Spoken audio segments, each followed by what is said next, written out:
성부와 성자와 성령의 이름으로 말씀을 드립니다. 샬롬. 주님의 은총과 평화가 우리 교우님들에게 가득하시기를 진심으로 축원드립니다.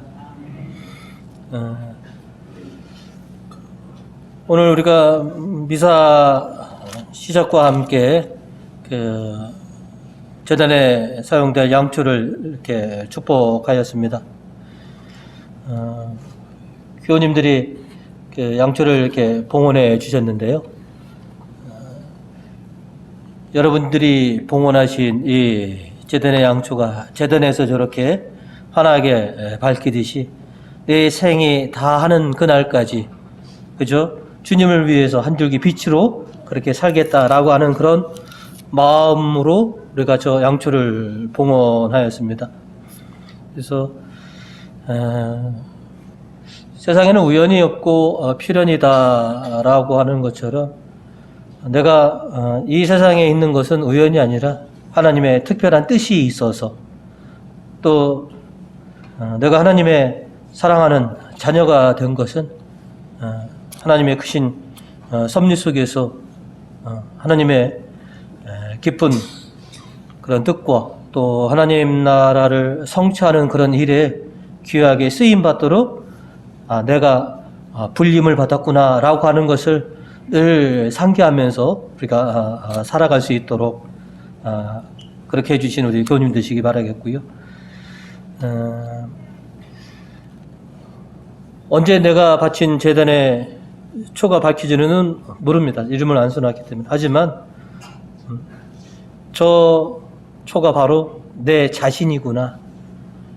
내가 하나님을 위해서 저렇게 환하게 빛나는 그런 소명을 다하는 사람이 되겠다라고 하는 것을 또 다짐하시고 또 그렇게 살아가시는 우리 교우님들이 되시길 바라겠습니다.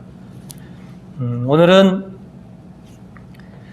하나님의 말씀을 전하는 사람이라고 하는 제목으로 여러분과 말씀을 좀 나누고자 합니다. 이번 주에 저희가 첫 번째로 기억해야 하는 것은 하나님의 입이 되어라 라고 하는 것입니다. 우리가 하나님의 말씀을 전하는 사람을 흔히 가리켜서 예언자라고 그렇게 말합니다. 예언자들은 하나님의 말씀을 전하는 그런 숙명을 가지고 태어났다라고 우리는 그렇게 생각을 합니다. 예언자들이 하나님의 말씀을 전할 때 내가 나한테 하나님께서 이런 말씀을 전하라고 하셔서 내가 너에게 전합니다라고 그렇게 하지 않고 나 야훼가 말한다 1인칭으로 내가 들어서 나에게 하신 말씀을 전한다라고 하는 것이 아니라 나 야훼가 말한다 라고 이렇게 마치 예언자 자신이 하나님이 된 것처럼 그렇게 말씀을 선포합니다. 예언자들은 철저하게 자신의 역할이 하나님의 입으로서의 역할을 다하는 것이다. 그렇게 여겼던 것입니다. 내가 하나님의 입이 되리라.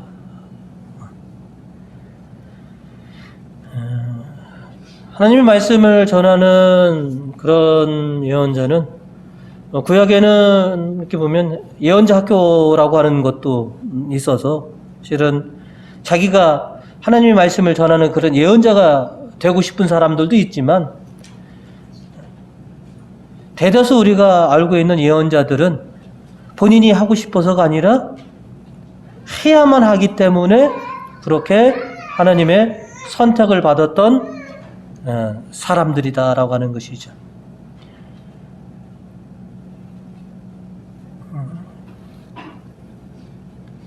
말씀을 전하는 데 있어서 하나님의 입의 역할을 하는 데 있어서 자신이 부족하고 미흡하다라고 하는 것을 다 예언자들이 소명을 받을 때 그렇게 말합니다. 저 같은 사람이 어떻게, 제가 감히 어떻게 하나님의 입의 역할을 하겠습니까?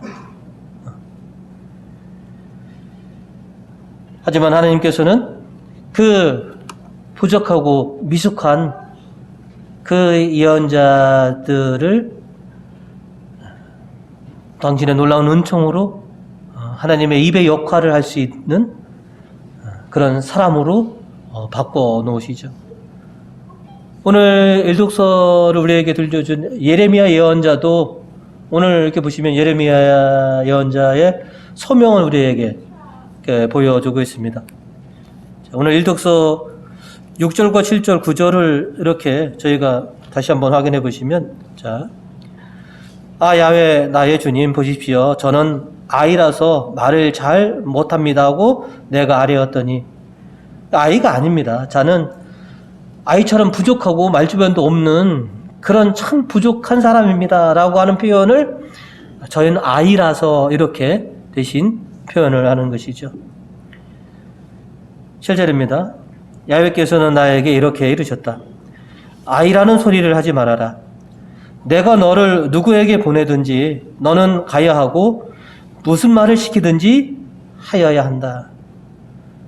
네 말을 하라는 것이 아니다. 네 생각을 전하는 것이 아니라 그저 너는 내 얘기를, 내 뜻을 그저 있는 그대로 선포하면 된다. 자, 그리고 9절입니다. 그러시고 야훼께서는 손을 내밀어 나의 입에 대시며 이르셨다. 나는 이렇게 나의 말을 너의 입에 담아준다 라고 말합니다. 저는 아이입니다. 저는 부족한 사람입니다. 그 부족함과 미숙함을 당신의 성령으로, 당신의 은총으로 채워주셔서 온전한 하나님의 사람, 하나님의 말씀을 전하는 사람, 하나님의 입의 역할을 감당하는 그런 사람이 되게 하셨다 하는 것이죠. 자, 오늘 이독서 9절에서도 이렇게 보시면 우리가 아는 것도 불완전하고 말씀을 받아 전하는 것도 불완전하지만 완전한 것이 오면 불완전한 것은 사라집니다. 그러니까 우리의 생각과 우리의 말은 늘 불완전하죠. 하지만 온전하신 하나님의 성령이 우리 입에 오셨을 때 비로소 우리는 온전한 복음을, 온전한 하나님의 말씀을 선포할 수 있게 된다라고 하는 것이죠. 어떻게 하나님의 말씀을 전하지? 어떻게 시작하지? 우리는 그렇게 생각을 할 수 있습니다. 그러나 하나님께서는 그런 걱정 속에 있는 우리들에게 당신의 놀라운 은총, 성령을 부어주셔서 우리의 입이 열릴 때마다 하나님의 복음이 그렇게 선포되게 하신다라고 하는 것이죠. 내가 어떤 시나리오를 쓰고 이런 식으로 말씀을 전하면 좋겠다가 아니라 성령께서 내 입을 주관하여 주셔서 당신의 복음이 온전히 선포되게 그렇게 해 주실 것이다. 다만 나는 그저 입을 열어서 말씀을 선포하고자 하는 그런 의지만 있으면 된다라고 하는 것이죠. 예수님께서 나중에 이렇게 보시면 또 이런 말씀을 하셨는데요. 마태복음 10장 19절에 있는 말씀입니다. 그러나 잡혀갔을 때 무슨 말을 어떻게 할까 미리 걱정하지 말아라. 때가 오면 너희가 해야 할 말을 일러 주실 것이다. 너희가 나중에 법정에 서게 되고 재판을 받을 때가 있다. 그때 어떻게 항변할까 걱정하지 말아라. 내가 너희가 무슨 말을 해야 할지 성령을 통해서 너희의 입에 담아주겠다. 그것은 나중에 우리가 고난을 받을 때, 재판에 쓸 때, 우리를 변호할 때뿐만 아니라 우리가 누구를 만나든 어떤 상황에서 내가 복음을 전할 때 그때도 그렇게 해 주실 거다라고 하는 것이죠. 나만 믿어라.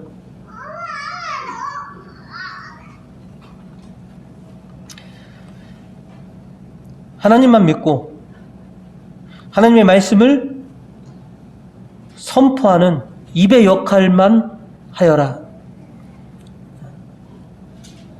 예레미야는 아이와 같았지만 주님의 뜻을, 주님의 의도를 그대로 받아들여서 기꺼이 자신이 하나님의 입이 되었습니다. 사도들도 기꺼이 예수 그리스도의 입이 되어서 복음을 선포하게 되었습니다. 또 우리도 우리 자신이 하나님의 입이 되어서 사랑하는 내 가족들에게, 친구에게, 지인에게, 이웃들에게 복음을 전하게 되었습니다.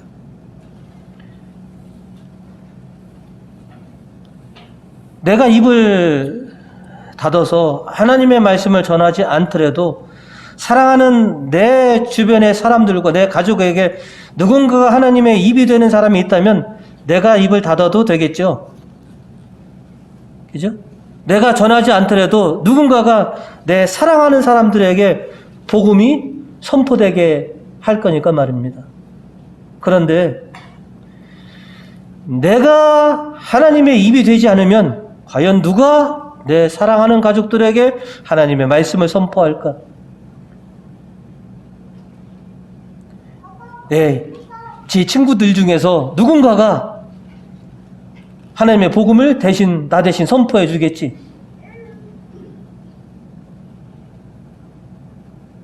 여러분 그러십니까? 내가 하나님의 입이지만 내가 닫고 있으면 내 대신 내가 정말로 사랑하는 내 가족과 내 친구와 내 이웃에게 복음을 선포할 사람이 있다면 내가 좀 쉬어도 됩니다.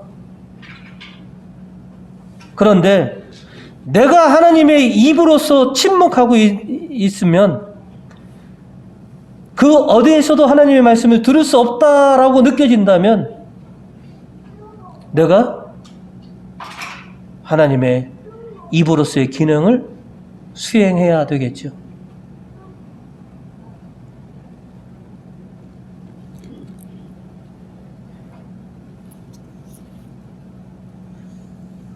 어떻게 하나님의 말씀을 전할 것인가?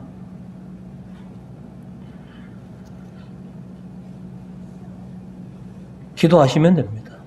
하나님을 믿으시면 됩니다. 예수님을 믿으시면 됩니다.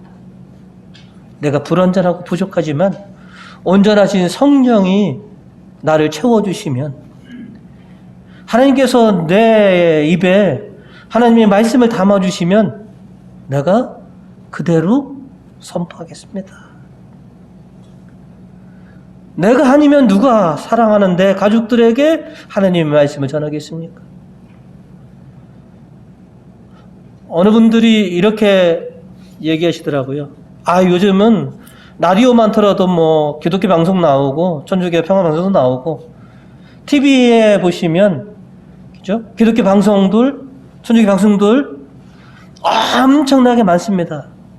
맞습니다. 그런데 그들이 그것을 듣느냐 하는 것이죠.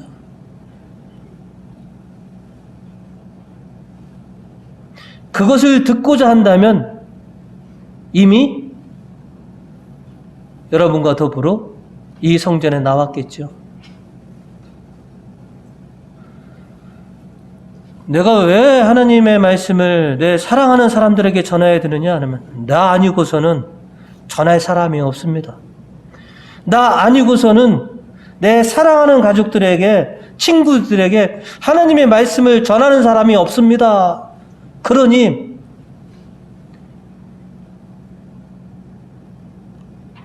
저라도 해야죠. 예레미야도 그런 겁니다. 나 말고도 다른 사람 있지 않겠습니까? 나 말고도 하나님의 말씀을 전하는 사람 있지 않겠습니까? 그러나 나 아니면 하나님의 입이 되는 사람이 없다면 기꺼이 내가 하나님의 입의 역할을 해야 되지 않느냐 하는 것이죠.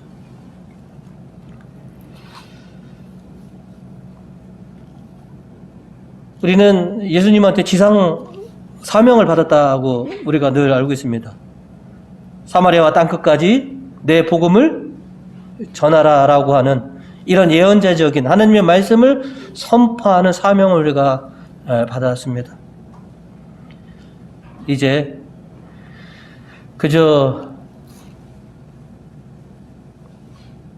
하나님의 입으로서 또 하나님의 말씀을 전하는 예언자적인 그런 사명을 내가 부여받았다라고 하는 것을 늘 상기하면서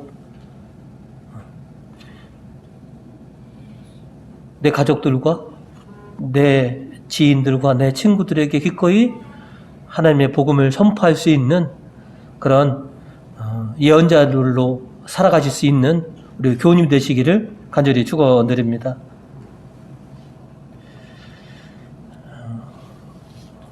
오늘 말씀을 통해서 저희가 또 두 번째로 기억하는 것은 인내하며 일을 계속하라 하는 것입니다.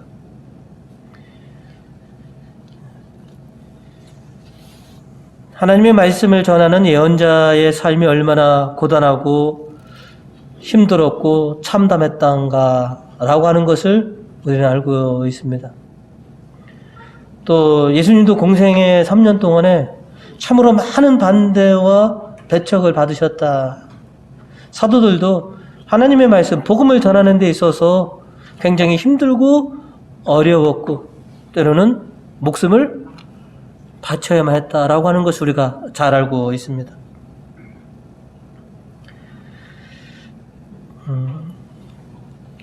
오늘 일독서를 들려주신 예레미야 예언자의 별명이 눈물의 예언자입니다. 여러분도 지금 잘 아시지만 그 어떤 예언자보다도 가장 많은 어떤 배척과 핍박을 받았던 그런 예언자 중에 한 분이십니다. 오죽하면 예언자 스스로가 차라리 내가 어머니 뱃속에서 태어나지 않는 것이 더 나았을지도 모르겠습니다 라고 그렇게 고통 속에서 울부짖던 예언자가 예레미야 예언자인데요.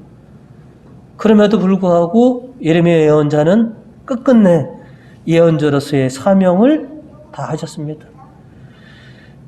그 이스라엘 백성들의 반대와 그런 조롱과 핍박 속에서도 참아내고 끝끝내 예언자로서의 일을 수행한 것이 예레미야 예언자였고 또 수많은 하느님의 종들이었고 사도들이었고 믿음의 선배들이었습니다.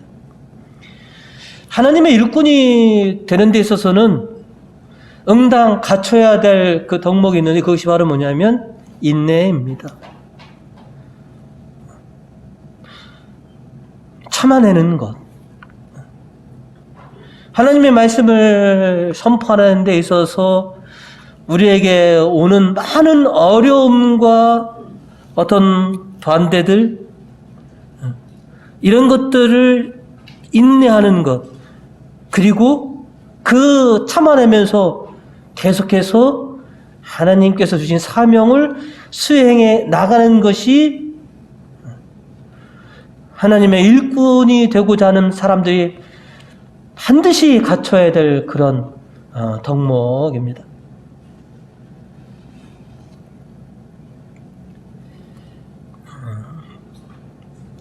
오늘 예레미야 예언자에게 하나님께서는 8절로 이렇게 말씀을 하셨습니다. 사람을 두려워하지 말라. 내가 늘 옆에 있어 위험할 때면 건져주리라. 이는 내 말이라 어금이 없다. 하나님의 말씀을 선포하는 예레미야 예언자. 그런데 많은 사람들이 아니 모든 사람들이 그를 거부하고 반대합니다. 그리고 그를 핍박을 하죠. 예수님도 같은 상황이셨죠. 복음을 전하시는데 오늘 성경도 보시면 예수님이 하신 말씀이 은총의 말씀이다라고 그렇게 자기들도 느꼈지만 결국은 예수님을 멸시하고 핍박을 하죠. 그런 상황을 어떻게 참아내느냐?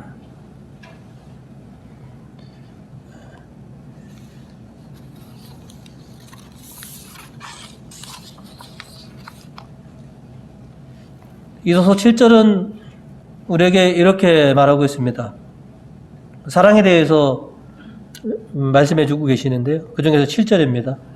사랑은 모든 것을 덮어주고 모든 것을 믿고 모든 것을 바라고 모든 것을 견디어 냅니다. 참는 게 이기는 거다라고 하는 말을 우리는 잘 알고 있습니다. 하나님의 일꾼으로서 하나님의 말씀을 전하는 예언자로서 내가 하나님의 입의 기능을 수행할 때 우리가 제일 먼저 해야 될 게 바로 뭐냐면 믿음과 인내입니다. 믿는 구석이 있어야지 우리가 참아낼 수 있는 것이죠. 희망이 있어야지, 사랑이 있어야지만이 참아내는 것입니다. 그리고 그 참으면서 하나님께서 나에게 주신 이 거룩한 사명을 계속 수행해 내가시는 것. 때로는 실망스럽기도 하고, 그죠? 아유, 참 속위에 경일끼지라는 그런 탄식도 있지만, 그래도 사랑을 가지고 참고 견디면서 끝끝내 말씀을 전하는 삶, 그것이 우리에게 요구되는 것입니다. 시편은 오늘 이렇게 노래합니다. 자, 3절과 5절, 6절 같이 한번 읽으실까요? 이 몸 의지할 바위 되시고 내 목숨 구원하는 성체 되소서. 나의 바위, 나의 성체는 당신이십니다. 주여 바라느니 당신뿐이요 어려서부터 믿느니 주님 당신입니다. 모태에서부터 나는 당신께 의지하였고 어머니 뱃속에 있을 때부터 당신은 나의 힘이었으니 나는 언제나 당신을 찬양합니다. 하나님의 일꾼으로서 우리가 견뎌낼 수 있는 것은 하나님에 대한 이런 확고한 믿음입니다. 그 믿음이 우리를 참아내고 하고요. 또 상대를 사랑하는 그런 사랑이 우리를 참아냅니다. 여러분들 모진 세월, 그죠? 힘든 시절 어떻게 견디셨습니까? 가족에 대한 사랑, 희망, 하나님에 대한 믿음, 이것 때문에 그 힘든 시절을 여러분들이 견뎌내셨고 묵묵히 당신의 길들을 걸어오시지 않으셨습니까?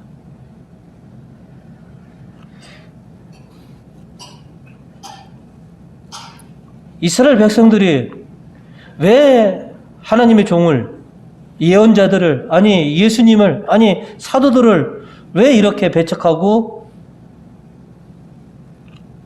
반대했느냐? 그들의 삶에 거슬렸기 때문에 그렇습니다.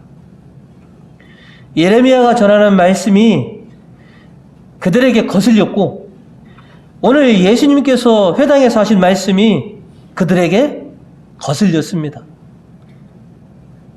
그저 예언자라면 내가 좋아하는 말, 내가 듣고자 하는 말을 들려줘야지 내 삶에 거슬리는 말을 했을 때 비로소 반대하고 거부를 합니다. 예수님이 오늘 하신 말씀이 뭡니까? 옛날 엘리야 시대에 수많은 이스라엘에는 과부가 있었다. 그러나 그 이스라엘 백성들에게 하나님의 은총을 내린 것이 아니라 예언자의 말을 그대로 받아들이고 순종했던 그 사람적 과부만이 하나님의 은총을 입었다라고 하는 것이죠. 엘리사 시대에도 이스라엘에도 수많은 나병 환자가 있었지만 하나님의 종이 하는 말을 그대로 받아들이고 따랐던 나아만만이 치유받았다. 이 사실이 왜 거슬렸느냐? 이스라엘 사람들은 뭡니까? 자신이 선택받은 민족이라고 하는 이 자긍심으로 똘똘 뭉친 사람인데, 유대인들이 하나님의 은총을 받은 것이 아니라 이방인이 하나님의 은총을 받았다라고 하는 것이 거슬린 겁니다. 그것이 맞는 말이라도 거슬렸기 때문에, 그래서 예수를 죽이려고 하는 것이죠. 내가 원하는 말, 내가 듣고 싶은 말만 하는 것은 예언자가 아닌 것이죠. 구약시대에 수많은 예언자들이 있는데 참 예언자와 거짓 예언자가 있습니다. 거짓 예언자는 이방을 섬겨라, 우상을 섬겨라, 그렇게 말하는 것이 거짓 예언자가 아니고, 사람들이 듣기 좋아하는 말만 전한 것이 거짓 예언자이고, 참 예언자들은 백성들이 거슬렸지만 그것이 하나님의 뜻이었다면 기꺼이 그 거슬리는 말을 전한 것이 참 예언자였던 것이죠.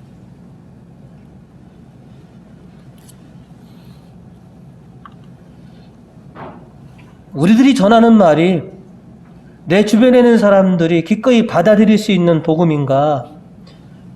그들이 원치 않는 말일 수도 있습니다.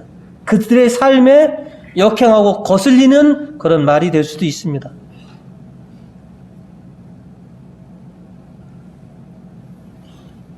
사람을 두려워하지 말라라고 했는데요. 실은 우리가 귀신보다 더 무서운 것이 사람이더라고요. 오늘 우리들이 예언자로서 하나님의 입의 기능을 수행하지 못하는 것들은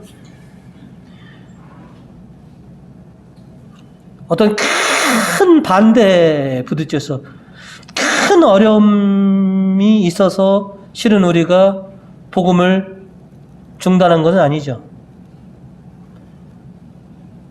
여러분들이 하나님의 말씀을 안 전해본 것은 실은 없습니다. 다 여러분들이 그렇고 예언자로서 하나님의 말씀을 다 전해받았는데요. 근데 지금 이렇게 보면 중단하신 분들이 계십니다. 왜 중단했느냐 하면 어떤 큰 배척을 받아서 큰 반대에 부딪혀서 하나님의 말씀을 내가 전하는 것을 중단했느냐? 그런 분들도 물론 계시겠죠. 그런데 그런 분들은 아마 100에 서너에 불과하지 않을까? 대부분 우리가 예언자적인 기능을 멈춘 것은 무엇 때문에 그러느냐? 큰 어려움과 배척이 아니라 내 말을 들어주지 않아서, 외면해서, 반응이 없어서, 우리 이거 아니겠습니까?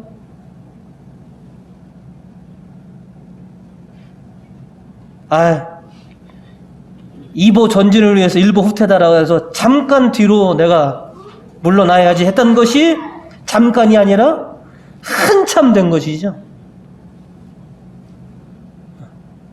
다시 우리는 하나님의 말씀을 전하는 그런 사람으로서 다시 일을 시작해야만 한다라고 하는 것이죠.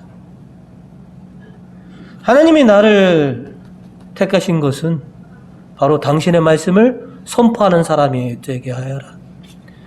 내가 아니면 누가 과연 이 사람에게 하나님의 복음이 전파되게 할 것이냐 하는 것이죠. 주님께서 도와주실 거라고 하는 것이죠. 그렇게 선포하게 할 수 있게 해주실 것이다. 너는 나만 믿어라. 내가 너의 입에 성령을 내가 담아 주어서 네가 입만 열 때마다 하나님의 복음이 또 하나님을 찬양하는 그런 말들이 쏟아지게 할 것이다 하는 것이죠.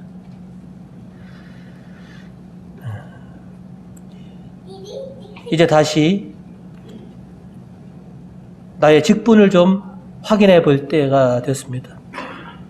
내가 그동안 지치고 힘들어서 예언자로서의 사명을 잠시 중단하고 있다면 이제 다시 말씀을 선포하는 그런 예언자적인 삶을 살아가야만 합니다. 모쪼록 하나님이 여러분에게 크신 성령의 은총을 부어주셔서 여러분의 생이 다할 때까지 여러분이 소망하시는 것, 여러분이 간구하시는 그런 것들이 좋은 결실로 우리에게 돌아올 수 있도록 하나님의 말씀을 전하는 사람으로서 다시 사명을 이어가시는 우리 복된 교우님 되시기를 주님의 이름으로 축원드립니다.